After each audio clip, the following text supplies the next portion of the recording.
Des réquisitions plus sévères qu'en première instance tout à l'heure à Lyon contre l'ex-convoyeur Tony Musulin. Il comparaissait à nouveau pour avoir détourné 11 millions d'euros à bord de son fourgon fin 2009. On rappelle que 2,5 millions sont toujours dans la nature.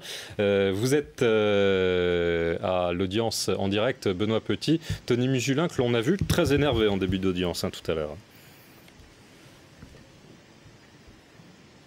Effectivement, avec un petit mouvement d'humeur lorsqu'il a découvert que les journalistes étaient toujours à l'intérieur de la salle d'audience. Il avait pourtant réclamé de ne pas être filmé. Il s'est énervé, a lancé un juron. Qu'est-ce que c'est que ce bordel? Et a donné un grand coup de pied dans la porte, défonçant même un petit panneau de bois. Mais il s'est rapidement calmé pour suivre cette audience. Il a d'ailleurs paru assez absent tout au long des réquisitoires et notamment lorsque l'avocate générale a réclamé contre lui la peine maximum. 5 ans de prison, 45 000 € d'amende. Conclusion logique après tout de la démonstration qui a été celle de l'avocate générale. Pendant de longues minutes, elle s'est amusée à dresser la liste des contradictions de Tony Musulin dans sa défense et selon elle, il y en aurait une montagne. Pas question donc de laisser Tony Musulin emporter dans sa cellule ses secrets, dit-elle, et se répéter à loisir que le silence est d'or. Allusion directe aux 2 500 000 € toujours manquant. Cet argent, on ne sait pas ce qu'il est devenu. Tony Musulin dit en tout cas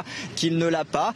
Ses avocats, de leur côté, dénoncent un acharnement du ministère public. Ils réclament au contraire que Tony Musulin ne soit jugé que pour un vol simple, sans effusion de sang. Ils rappellent le jugement de première instance, 3 ans de prison ferme, 45 000 € d'amende. Un jugement qui leur paraît totalement équilibré.